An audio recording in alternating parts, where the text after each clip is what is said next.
¿Qué tal, chicos? ¿Cómo están? ¿Cómo les ha ido? Oiga, Moisés tiene como frío, ¿no? Se vino todo Buena rumana esa, el clima está pesado. acobijado, todo. Lo envidio, Moisés.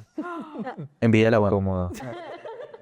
No, hereje. No camino solo, no, Dios conmigo va. Si me caigo, si dudo hoy, Él me levantará. No camino solo, no, Dios conmigo va. Paso a paso, día a día, su luz me guiará.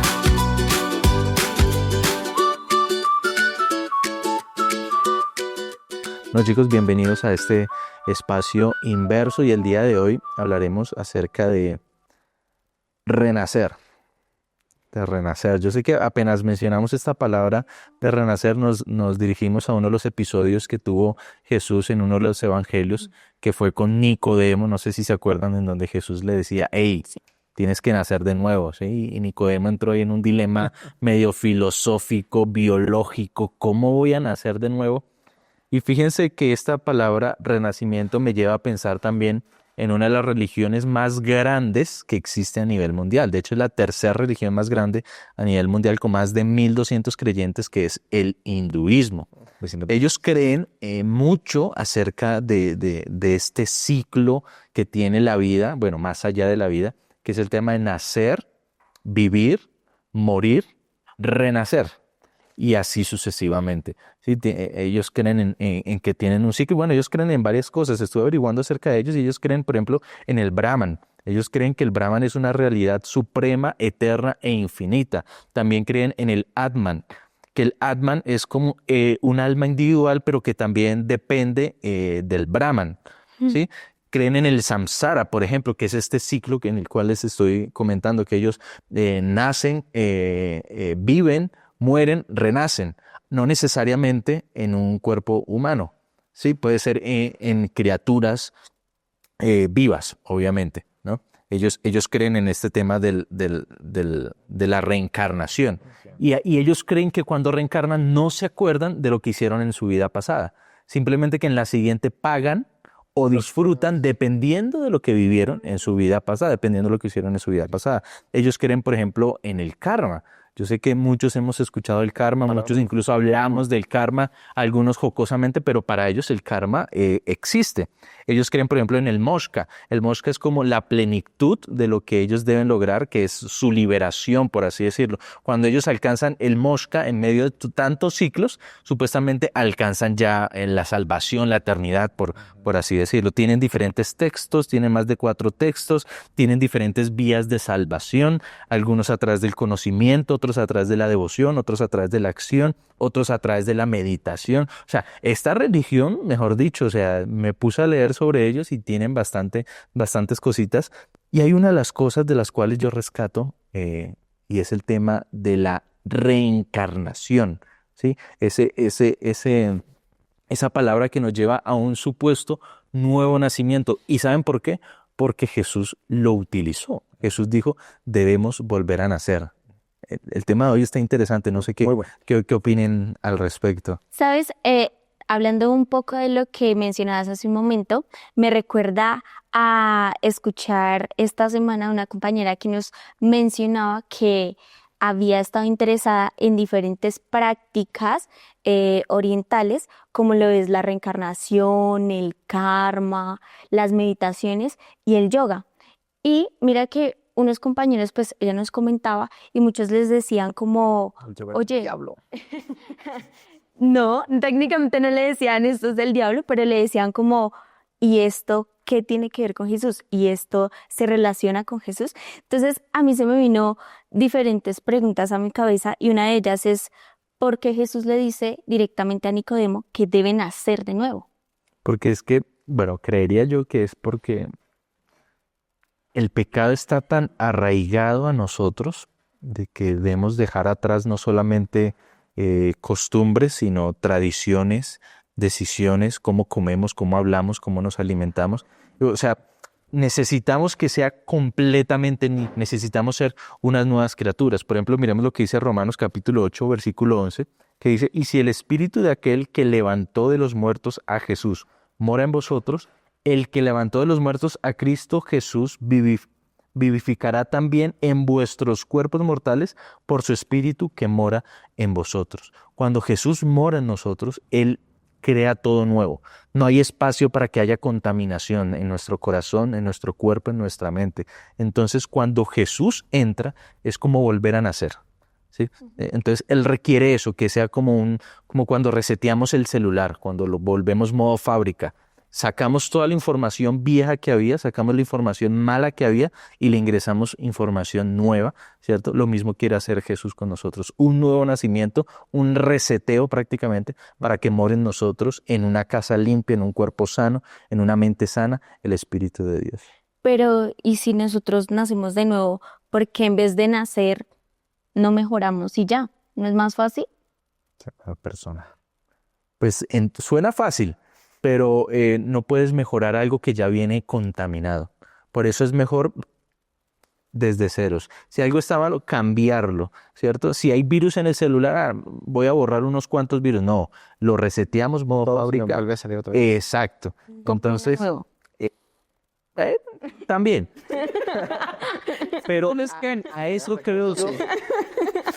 creo yo que hace énfasis Jesús cuando dice debe ser una nueva criatura.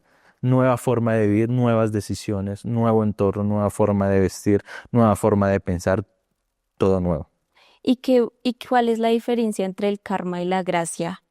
Yo te la tengo y es que son polos opuestos. El karma, y según lo que hemos visto en el tema de cuando analizamos el hinduismo, es como si tú haces cosas muy, muy, muy buenas en esta vida, entonces puede que al final de esta vida o en la siguiente vida disfrutes de todo lo bueno que te hiciste en esta vida, porque hiciste cosas muy buenas, pero si hiciste cosas malas en esta vida, entonces o lo vas a pagar en esta o lo pagas en la siguiente, pero de que lo pagas, lo pagas. Pero en el contraste de esto vemos la gracia. Cuando nosotros vemos la gracia, vemos que es inmerecida, es un don divino de Dios. No va a haber cosa buena que usted haga para que usted se la merezca. Y eso me parece y me encanta porque no es como que, ay no, entonces no he sido lo suficientemente bueno, tengo que ser más buena. Imagínate la carga que sería para nosotros tratar de alcanzar como ese estatus para llegar a la gracia, sino que el Señor dice, yo te la doy, es un regalo de mí para ti. Pero pues es curioso, ¿no? Uno ver cómo nosotros sin merecer absolutamente nada, el Señor nos lo da y nos lo muestra, ¿no? Y a diferencia del karma, que literalmente es como si me pagas mal, algún día te va a llegar a ti. Que la paga. Sí, pero bueno, ¿y cómo podemos responder cuando nos hablan directamente que Jesús simplemente era un maestro espiritual? Bueno, creo que el contexto antiguamente se da para pensar así. Nicodemo, para los que no saben, es una persona muy iletrada. Y él aparentemente no tenía ninguna necesidad de poder tener más conocimiento. ¿Qué marcó la diferencia con Jesús? Que Jesús le dio a conocer algo que él no podía tener ni por conocimiento ni por nada. Era única y exclusivamente con algo que hace o sigue haciendo Dios en el corazón del ser humano, que es poder cambiarlo y transformarlo. Entonces, yo creo que esa es la mayor diferencia. Yo sé que para la mayoría de nosotros es muy común escuchar que para muchas religiones Jesús es solo un profeta o un maestro espiritual. Y eso suena bonito, pero en realidad Jesús es el Hijo de Dios. Y debemos darle el estatus que merece. Claro que sí, Él fue maestro, Él también predicó, Él también estuvo en sinagogas, pero eso no le quita su esencia especial. Él podía hacer milagros, Él podía trazar el camino hacia el Padre. Entonces, ahí ya marca una diferencia muy grande. Por eso es que no lo podemos considerar solo como un maestro espiritual en una época del tiempo, sino realmente como el Hijo de Dios, nuestro Salvador. Ahora, profundizando un poquito más en este episodio, en este encuentro de Jesús con Nicodemo, según la conversación que encontramos allí en este relato, en Juan capítulo 3, versículos del 1 al 19, ¿cómo hace parecer Jesús que es la condición humana, tanto así que requiere que haya un nuevo nacimiento? Me ¿Cómo? llama la atención lo que dijiste de que en el hinduismo hay varios caminos para llegar a la salvación, ¿no? Y es chévere porque en el cristianismo nosotros sabemos que solo hay un camino y es Cristo, o sea, Amén. no hay que darle de vueltas. No hay que ver ni cómo estoy, ni dónde estoy, ni con quién estoy, sino tengo que mirar es a Cristo y ya ese es el camino.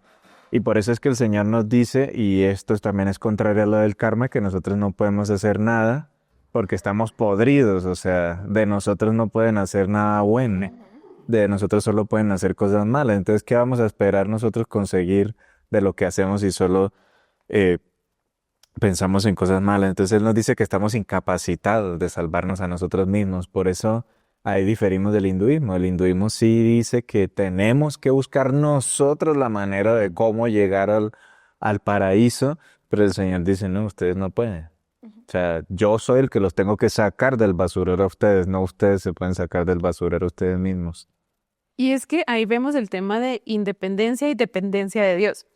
Mientras el hinduismo te dice, tú eres independiente y tienes que hacerle, y tienes que lucharla, y tienes que esforzarte, el cristianismo nos enseña que dependemos de Dios. Y esa dependencia no es una dependencia que nos limita, sino es una dependencia que nos libera. Porque hay un montón de cosas que nosotros no podemos hacer solos. Y si el Señor dice, venga para acá, su merced lindo, que yo te ayudo, yo estoy contigo, yo estoy para ti, yo voy a tu ladito, digamos, el caminar es mucho más sencillo. Y me encanta que sea un solo camino y no que sean múltiples, porque si no sería un estrés tremendo para nosotros. Pero en realidad también el Señor muestra quién es, ¿no? Porque Él dice, yo soy el camino, la verdad y la vida, ¿sí? Y ahí nos muestra que realmente si nosotros queremos conocer a Dios, tenemos que verlo a Él y siempre guiarnos por Él. Ustedes se dan cuenta que en Juan 3:3, cuando Jesús tiene la conversación con Nicodemo, él empieza diciendo, el que no nace de nuevo no puede ver el reino de Dios. Quiero decirles que en el pensamiento de Dios está siempre presente los cambios radicales. Y es por eso que Él no dice, quiero que nazcas un poco, o quiero que cambies un poco tu mente. Él no utiliza cosas como un poco, vamos a ver si puedes hacerlo. Pues tú tienes problemas, pero bueno, vamos a intentarlo. No, Él dice, hay que cambiar. Y quiero ponerles un ejemplo muy claro. Salmo 51:10, David, en una de sus experiencias más difíciles como un hijo de Dios, él no le dice a Dios, dame un corazón pues más o menos como el que tenía. No, dice, crea en mí un nuevo corazón. Dios espera que el ser humano entienda que esos procesos son así de radicales. La palabra que utiliza David, crear, es la misma palabra que utiliza Dios cuando dice, yo voy a crear de la nada algo especial y voy a hacer de cero algo en tu mente. Entonces, considero que eso es muy importante, ¿sí? Entender que Dios también puede y tiene la capacidad de poder cambiar radicalmente las cosas. El ser humano le gusta empezar los cambios graduales y lo que pasa es que muchas veces quedan cosas en el pasado y no hay un cambio real. Entonces voy cambiando y vuelvo otra vez al mismo punto donde empecé porque no hay un cambio radical. Y les digo algo, los cambios radicales no se pueden lograr por nuestra propia cuenta, no podemos. Sí, no. Por más que no sé si ustedes lo han intentado. Yo lo he intentado muchas veces. No podemos hacerlo. Nuevo. Solo Dios así, solo Dios lo puede. Uno se frustra, se cansa, se dice, no, ya no puedo. Y es claro, porque no podemos. Sí. Definitivamente solo Dios lo puede hacer. Y, ¿sabes? Esto también me genera como la duda, hablando de que pues, el Señor es quien nos sustenta y todo, el tema de contrastar bíblicamente el karma con la gracia. Porque es que, o sea, como les conté, sí hay dos diferencias, pero bíblicamente, ¿cómo sería la cuestión ahí? Yo a veces creo que hay muchos cristianos que creen más en el karma que en la gracia. Sí. A veces hay cristianos que creen que porque hacen, porque dicen, que porque se muestran de cierta forma, ya tienen Cielo la ganado. primera banca del cielo ganado, ¿sí? Y muchas veces, quizá en algún momento, alguno de nosotros puede entrar a creer en eso, de que es que si yo cumplo los 10 mandamientos, voy a ser salvo. Si yo voy a la iglesia, voy a ser salvo. Si yo hago esto, voy a ser salvo. Si yo no soy como Moisés, que es pecador, voy a ser salvo. ¿Sí? Y a veces cometemos ese error, pero miremos lo que dice Efesios capítulo 2, versículo 8, versículo 9, y esto contrasta mucho con el tema del karma y resalta la gracia. Dice, porque por gracia sois salvos por medio de la fe. Y esto no de vosotros, y lo aclara, pilas, esto no es de vosotros, porque esto es de Dios, no por obras para que nadie se gloríe. Pilas, no es lo que yo haga, no es lo que yo diga, no es lo que yo piense. Yo soy salvo porque Dios quiere que yo sea salvo y porque me regala, me da ese regalo y la única forma de yo salvarme es aceptar a través de la fe ese regalo. Lo que yo haga o no haga no garantiza o no mi salvación con respecto al todo de la salvación. Lo que sí debo hacer es aceptar la salvación. Pero el karma, eso de que si yo hago, me salvo. No, soy salvo gracias a Jesús, gracias a un regalo merecido, gracias a la gracia. Gracias. Sí, en el hinduismo, o sea, más que en el karma, en el hinduismo en general, como que todo, todo se aprende, todo viene de algún maestro, de algún gurú, de alguna práctica, de algún ritual, de alguna ofrenda. Todo viene siempre de algo físico o de algo humano. Pero la gracia justamente, o sea, no apreciamos que es algo divino, o sea, es algo que viene directamente del poder de Dios. Sí, es algo en lo que nos podemos regocijar a diferencia pues, de muchas religiones o del paganismo en general, de que a nosotros se nos está dando directamente poder divino para vivir nuestras vidas y no tenemos que andarla luchando como estamos hablando. Y fíjense ustedes que Jesús lo deja muy en claro con Nicodemo al decir que el viento sopla de donde quiere, así es todo aquel que es nacido del Espíritu. Es decir, que esto que nosotros estamos hablando de esa transformación únicamente puede ser guiada por la acción del Espíritu Santo. No se puede producir por métodos humanos. Al ser humano le gusta, entonces, leer libros. Está bien, no quiero decir que esté mal, libros de superación. Entonces, bueno, 5 pasos para el éxito. 5 pasos para cambiar tu mente. Bueno, dentro de esos 5 pasos, ¿dónde está Dios? Por eso es que aquí la Biblia dice muy claro que es el Espíritu Santo que produce eso en nuestro corazón. Porque de otra manera, tú te puedes leer todos los libros del mundo, pero eso al final de cuentas no va a terminar en nada bueno, ¿sí? Y yo no sé si ustedes lo han vivido en algún momento, pero eso es algo muy común que ahora nosotros lo vemos. Pero dentro de todo esto que nosotros estamos hablando, ustedes se están dando cuenta que se afirma una y otra vez Jesús que la salvación no depende de cosas humanas, Sí. ¿sí? ¿Por qué ustedes creen que Jesús hace esta afirmación al decir que la salvación no depende del esfuerzo humano? Pero ojo, porque aquí ya puede haber una situación, sí, una contraparte, porque uno puede decir, bueno, si no depende de mí, pues entonces, ¿qué estoy haciendo aquí? No hagamos nada, listo, ¿ves? Talpa. Y hagamos lo que queramos. Claro, hasta dónde tenemos que tener cuidado con esto, porque entonces yo puedo vivir como quiera, al final pues ya recibí un regalo inmerecido. ¿Cómo ustedes entienden esta parte, muchachos? Definitivamente. Yo creo que Jesús hace énfasis de que la salvación depende del sacrificio que Él hizo, precisamente para sacarnos de la confusión que vivimos hoy en día y más actualmente, que es el tema de la meritocracia. Yo me merezco, yo hago, yo puedo, yo lo consigo, yo puedo, lo manifiesto, exacto, yo, pilas. Jesús me da la gracia, pero ahora, entonces, porque ahí existe la gracia, ¿invalidamos las obras? No. O sea, de hecho, Santiago capítulo 2, versículo 17, así también la fe, si no tiene obras, está muerta en sí misma. O sea, las obras vienen como consecuencia de haber aceptado la gracia y esas obras son las que reafirman, construyen y fortalecen nuestra fe, la cual nos da como esa habilidad y esas ganas de querer aferrarme de la gracia para poder así ser salvo. Y es que una cosa no va sin la otra. Es como decir, supongamos, yo soy una persona que me encanta hacer el ejercicio y es que el ejercicio es espectacular, es que el ejercicio tal cosa. Pero si yo no hago ejercicio, no tiene coherencia lo uno con lo otro. Si nosotros decimos que creemos en el Señor, que lo amamos a Él, pero no somos buenos vecinos, no somos buenos compañeros, no ayudamos al que lo necesita, de nada vale porque realmente no estás reflejando lo que dices que estás creyendo. Entonces siento que ahí va el tema de que es coherente y es como resultado. No funciona la una sin la otra. Y me encanta porque el Señor dice como no es por ti, sino es por mí que tú tienes el don de la salvación. Pero también es impersonal, ¿no? Porque el Señor nos muestra que, listo, no está en tu esfuerzo, pero tú tienes que hacer una serie de cosas para poder llegar a tener esa cumbre, esa salvación. ¿sí? ¿Por qué razón? Porque si tú no eres buen vecino, si tú eres mala persona, ¿sí? Si tú lo único que haces es chocar con la gente, ¿dónde está ese testimonio que dices tener? ¿Dónde está ese Cristo que dices profesar? Y eso es el resultado, recordemos que eso es el resultado única y exclusivamente de estar en una relación con Dios, ¿sí?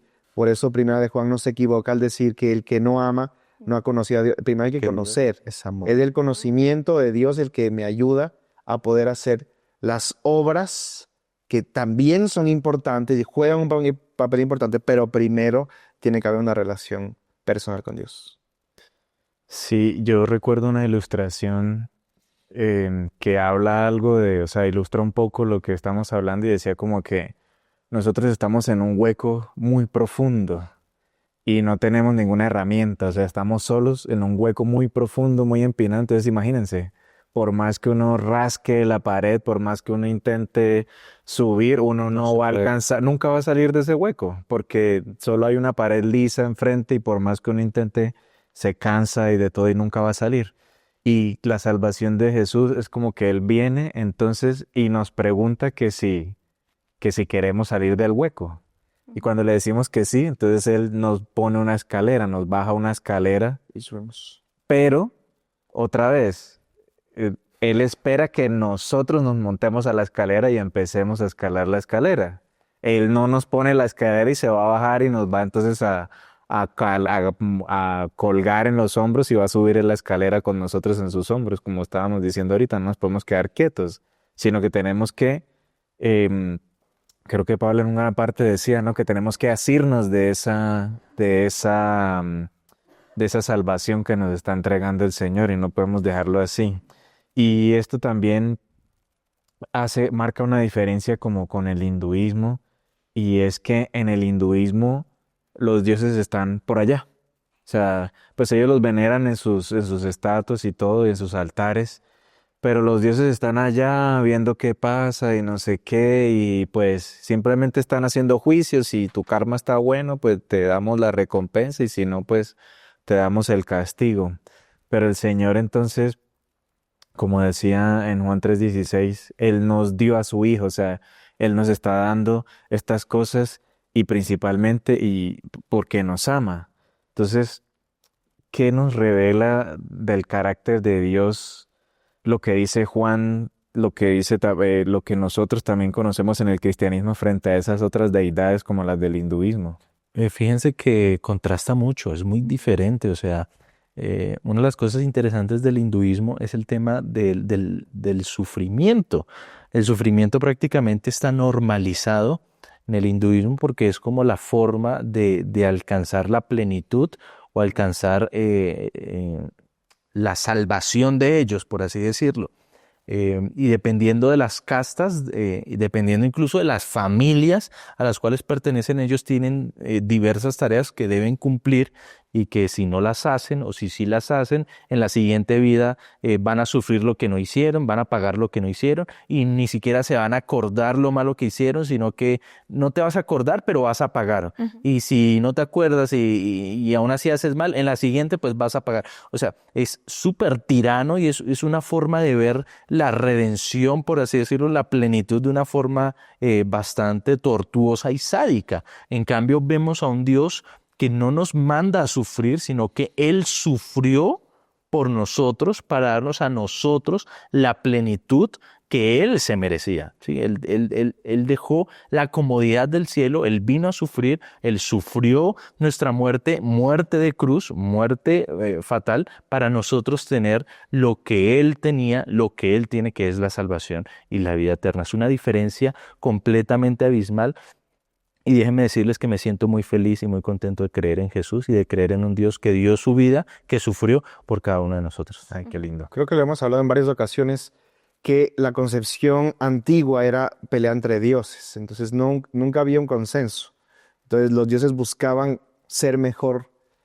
Entonces yo voy a ser mejor que este dios, y entonces la gente decía, bueno, voy a adorar a este, ay, pero yo también sé que este es mejor que el otro. Entonces, al final de cuentas, cuando vamos a la palabra de Dios, nos damos cuenta que hay un solo Dios, ¿sí? Que nos ama, y que esas acciones que Él hace son frutos de lo que Él tiene en su corazón. No hay una lucha para ganar el corazón del ser humano, ¿sí? Tanto el Padre, el Hijo como el Espíritu Santo trabajan en pro de la salvación del ser humano, trabajan juntos y unidos. Entonces, es por eso también que se nota esa diferencia abismal con otros tipos de pensamiento.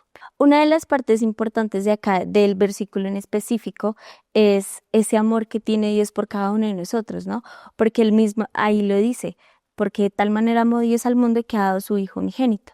Muchas personas, bueno, muchas madres, yo creo que sería muy doloroso dar a su hijo, ¿no? Pues yo no lo soy, pero es una práctica la cual es tú entregar lo más preciado para ti. Pero, ¿saben? Hay una parte muy que me causa bastante interés de este estudio, ¿sí? La reencarnación. Para los hinduistas, ellos creen que una vez mueres, reencarnas en otra persona, ¿sí? Hasta que terminas un ciclo, ¿sí? Pero, ¿qué tan compatible es esto con las prácticas del Evangelio? Todo sigue lo mismo, como de que tienen varias formas de salvación, tienen varios dioses para ver quién nos beneficia más o quién nos beneficia menos. Y es incompatible porque, como yo lo mencioné también antes, ellos proponen varios caminos, proponen varias formas de alcanzar la perfección. En cambio, el Evangelio nos dice, no, solo hay una forma de alcanzar la perfección, solo hay una vida, solo tienes un chance para alcanzar la perfección, para pasar tiempo con Jesús, solo tienes un chance, no tienes más. Incluso con respecto a la reencarnación, hay un episodio en los evangelios en los cuales prácticamente Jesús refuta la reencarnación, donde algunas personas le decían, hey, tú eres Elías. Entonces, si él hubiera dicho, sí, soy Elías, se valida la reencarnación. ¿Él qué dijo? No, Señor, no lo soy. Jesús habló no de reencarnación, habló de resurrección. Y si hay resurrección es porque, ¿qué? Porque el que muere, muerto está. No hay reencarnación. La reencarnación no es bíblica. Se habla de la resurrección. Y qué hermosa esperanza saber de que morimos, sí, sufrimos, morimos, pero vamos a tener una recompensa, obviamente, si aceptamos la salvación a través de la fe, de la gracia que Dios nos ha dado a cada Y uno. también es el tema de identidad. Imagínate que donde se reencarna la identidad propia se perdería porque Sí. entonces serías una persona diferente y otra persona diferente No tiene y otra sentido. persona diferente y otra persona diferente. En cambio, como nosotros sabemos, el Señor nos resucita, seremos nosotros con nuestro carácter que es el que estamos trabajando aquí para llevar al cielo y que lo único que cambiará será un poquito nuestro exterior porque será más lindo, más precioso, más perfecto. Pero de resto, nos damos cuenta que la esencia de nosotros se mantiene y es porque el Señor es un Dios personal, o sea, es un Dios que está cerca, que le gusta construir relaciones y que con Él es con quien vamos a pasar nuestra eternidad. No tendría mucho sentido estar cámbiale, cámbiale, cámbiale, cámbiale cuando el Señor quiere y ama lo que nosotros somos y lo que podemos llegar a ser en Él. No necesitamos vivir vidas 3, 4, 5, no. Dios nos ha dado esta oportunidad. A mí me gusta siempre una canción que la escucho en diversos lugares. El día es hoy, acerca de la salvación. La salvación es hoy. Creo que eso lo tenemos que tener muy claro. Parece ser que estamos viviendo como que si no importara nada. No, Dios nos está dando la oportunidad, así como a Nicodemo, de poder nacer de nuevo, ¿sí? Tanto en el agua como en el espíritu. Quiero por último preguntarles, si en este momento ustedes estuvieran en algún espacio con diferentes personas que Un aeropuerto. piensan diferente, en una Europa, por ejemplo, ¿cómo ustedes pueden mostrar a Jesús como el único Señor y Salvador a esas personas que tal vez lo ven como un maestro, una persona pues que en una época del tiempo hizo cosas buenas, pero hasta ahí? ¿Cómo ustedes pueden mostrar realmente a Jesús como el Salvador a esas personas?